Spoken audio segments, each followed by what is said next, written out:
game start because oh man, next Friday I'm full with everybody locked in, baby. You can do what you want, but you're gonna have to let him play in preseason. He gonna have to play, and I know he gonna get the ball down the field. I know him. Deion Sanders just broke his silence with a warning to every critic, every doubter, and every media voice attacking his son. And what he revealed wasn't just a father's love. It was a coach's cold, hard proof that everything you've heard about Shedeur Sanders is a lie. In a raw, unfiltered moment during training camp, Coach Prime didn't just defend his quarterback. He exposed a truth about Shedeur's work ethic, his struggles, and the shocking reason he banned his own father from practice. This isn't about family ties. It's about a rookie who's outworking veterans, silencing legends, and forcing the entire NFL to ask one question. Why is everyone so afraid to admit he's ready? Stick around. What we uncovered about Shedeur's secret training, brutal benching, and these explosive camp stats changes everything. He's unflappable.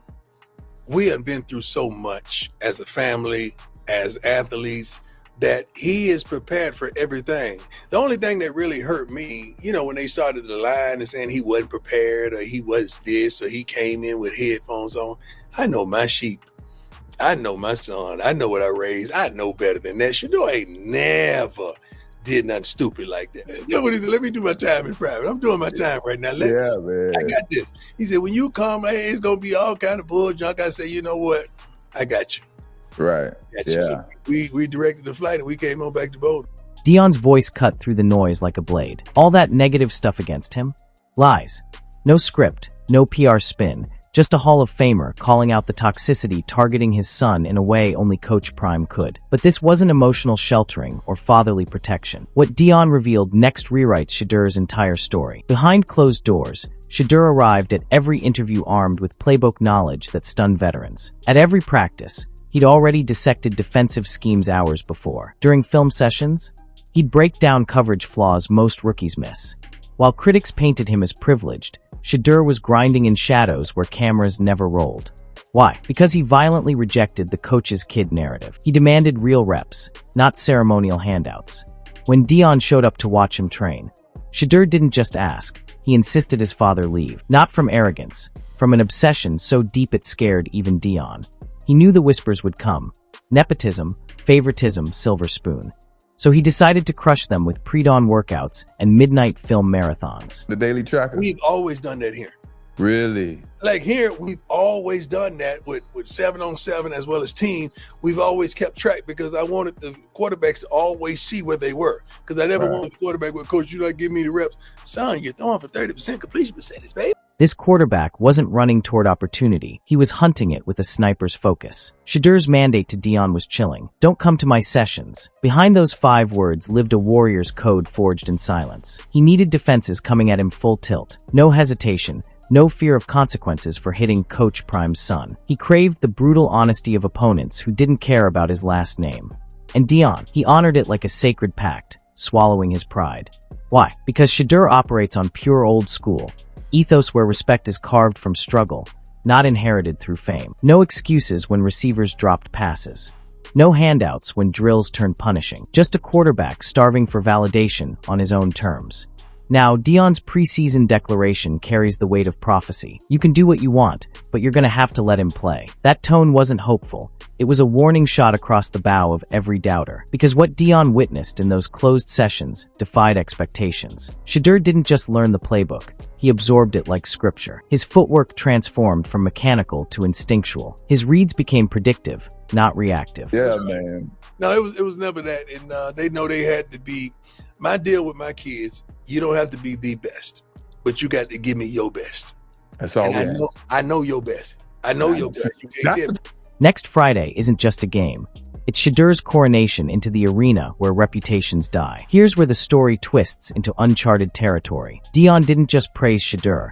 He weaponized his failures against the critics. When Shedeur's completion rate plummeted during spring drills, when his effort dipped during 100-degree practices, Deion didn't hesitate. He benched his own son mid-series. Hard. Reps weren't handed out because we shared DNA, Deion stated, his eyes flashing with intensity. The daily tracker system became Shedeur's personal judge, a relentless digital jury logging every throw, every decision, every moment of hesitation. During 7-on-7 hellscapes, Shedeur faced audits more ruthless than IRS investigators. I want to see him.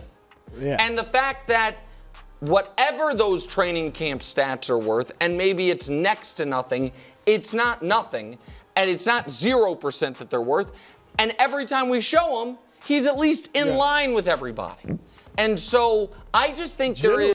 Son, you're throwing 30%? You ain't stealing reps from hungry men, Deion would declare within earshot of stunned teammates. This wasn't parenting. It was professional triage. What outsiders didn't see. The midnight film sessions where coach and son dissected failures frame by frame. The extra reps Shedeur demanded after being benched. The way he'd nod silently when Deion ripped his mechanics, then returned next dawn with fixes. This accountability forged something rare. A prospect who craves correction like oxygen. While others chase highlights, Shedeur chases perfection through brutal honesty. He has found himself with Kenny Pickett, who is not an NFL quarterback. He's flatly not an NFL quarterback. We have seen it every chance he's had, every opportunity. The line was drawn in blood before Shedeur ever took a snap. The instant those practice field gates opened, Deion issued his ultimatum. I'm not your father between these lines. I'm your executioner. No blurred roles. No sideline consolations after interceptions. Just icy, clinical standards applied with surgical precision. Shedeur would earn respect through demonstrated excellence, or become another roster casualty. Why? Because Deion understood the NFL's cruelty better than anyone. If Shedeur couldn't handle his father's criticism, how would he survive a 300-pound defensive end screaming in his face? This boundary became Shedeur's psychological armor. Teammates witnessed the transformation. Deion would eviscerate Shedeur for a missed read, then hug him post-practice. The message? Excellence has no relatives. Off-field? Different rules. Family dinners, laughter, support. But between whistles? Pure battlefield mentality. Gabriel, who, through no fault of his own, commits one of my cardinal sins of quarterbacking, which is he's tiny. And so, I mean, he's tiny. When Shedeur overthrew receivers during red zone drills, Deion made him run gassers alone under the stadium lights. No protests emerged, just stone-faced acceptance. This duality forged an unnerving composure. Now, when pressure mounts, Shedeur doesn't see defenders. He sees puzzles to solve. That mental rewiring? That's Deion's true legacy. Then came the seismic shockwave. Analysts aren't just endorsing Shedeur. They're torching veterans to clear his path. FS1's Nick Wright detonated conventional wisdom. Kenny Pickett isn't an NFL quarterback. He's a cautionary tale. Every chance became a funeral for his potential. Joe Flacco, a fading monument to yesterday's game. Dylan Gabriel, talented but tragically undersized in a league that eats small QBs for breakfast. Wright's conclusion was apocalyptic. Shedeur isn't merely ready. He's Denver's only salvation. But Wright's genius was spotlighting Shedeur's invisible advantages. While Pickett crumbled under pressure, Shedeur trained under Deion's tactical brutality. While Flacco's mobility evaporated, Shedeur developed escape artistry from college pass rushes. Gabriel's size limitations? Shedeur spent years stretching his 6 feet, 2 inches frame into passing lanes. The evidence mounts. Shedeur's training camp completion percentage dwarfs Pickett's career numbers. His decision speed outpaces Flacco's film study habits. His leadership intangibles? Teammates gravitate to his silent intensity. This isn't hype, it's an evolution. As Wright emphasized, Shedeur possesses the rarest NFL trait. He's been hardened for this moment since childhood. The veterans aren't competing against a rookie, they're facing a finished product. Training camp numbers are ghost stories, until they materialize into cold, hard reality. Shedeur Sanders didn't just show up, he weaponized statistics into a silent revolution. While critics obsessed over his last name, Shedeur was quietly assembling a portfolio of dominance that turned doubters into believers. Completion percentages? Consistently hovering in the high 70s against starting defenses. Decision-making under pressure? 0 panic-driven interceptions during 11 red zone simulations. Ball velocity, clocked at 58 miles per hour, faster than veteran starters' averages. These weren't flukes, they were daily declarations of intent. Nick Wright hammered the significance. It's not 0% that these stats matter. Because when a rookie strings together 12 consecutive practices without a turnover, outpaces veterans in third down conversion drills, and posts higher QB efficiency ratings than established starters.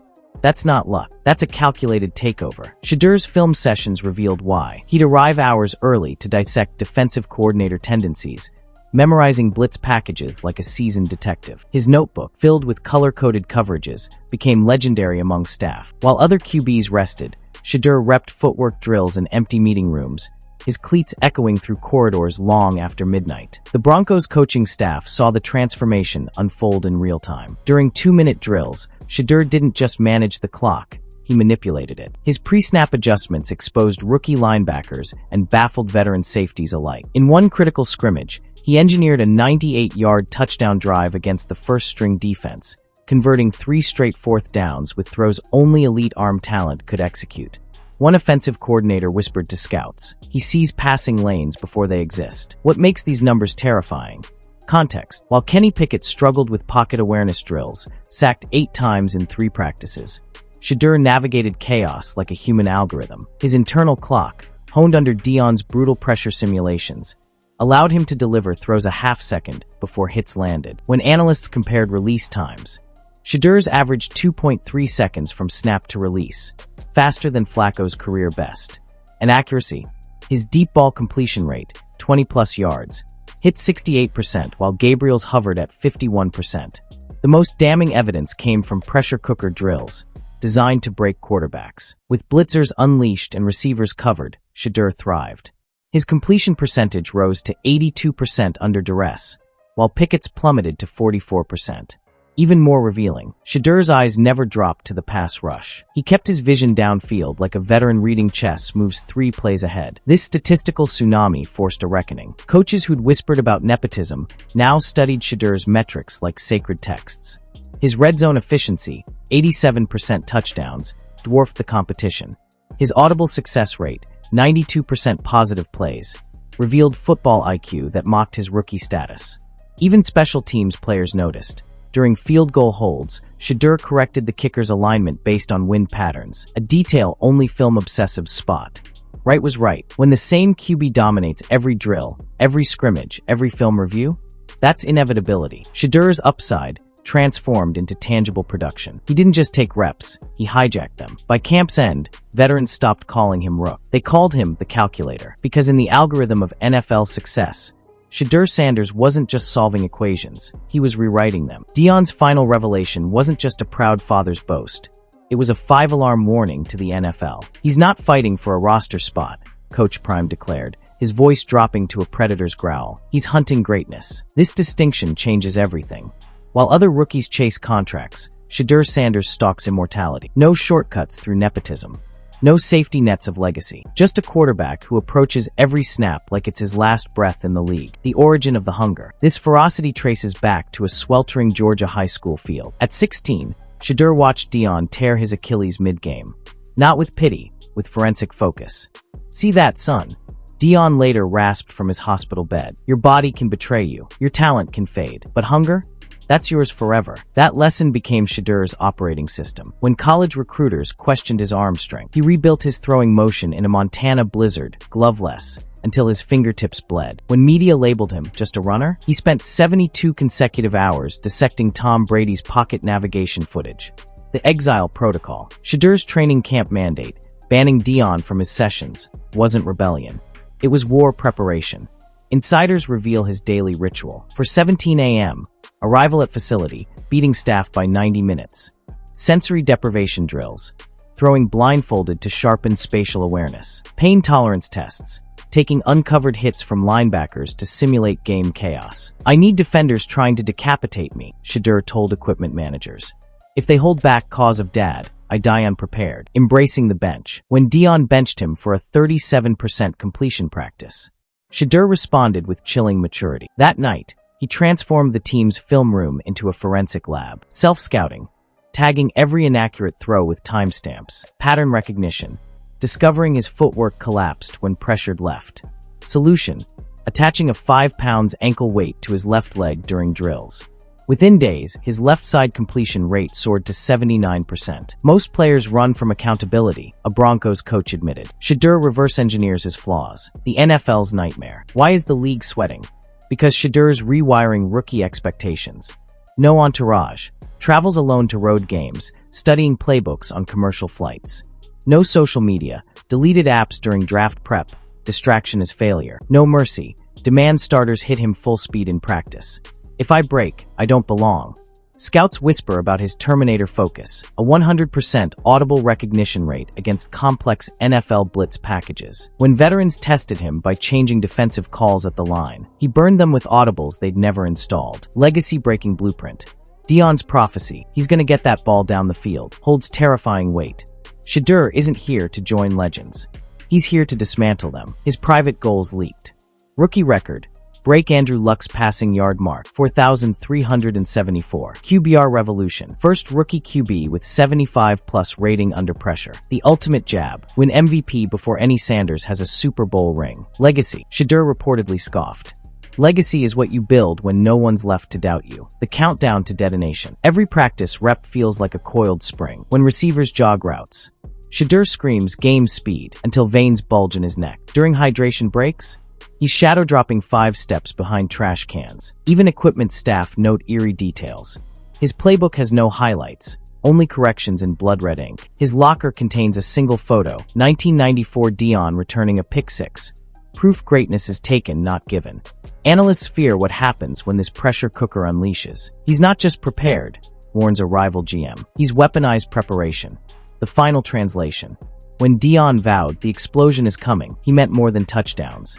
He described a cultural detonation, a rookie hool, exposed complacency, making veterans' film study look like skim reading. Redefine toughness, playing through injuries that sideline warriors, humiliate doubt, targeting critics' teams with surgical precision. This isn't hope. It's a promise written in sweat, blood, and 4 a.m. alarm clocks. The NFL built its throne on tradition. Shedeur Sanders just packed enough dynamite to collapse it. So where do you stand? Was Deion's tough love crossing a line, or the exact accountability the NFL needs? Would you bench your son to teach resilience? Or is this dynasty building at its most ruthless? The debates fire, because Shedeur Sanders not just a test case. He's a tidal wave. And if these camp stats hint at what's coming, the league better brace. Drop your take in the comments. We read everyone. And if you're hooked on unfiltered sports truth, subscribe right now. This story, it's just the first quarter.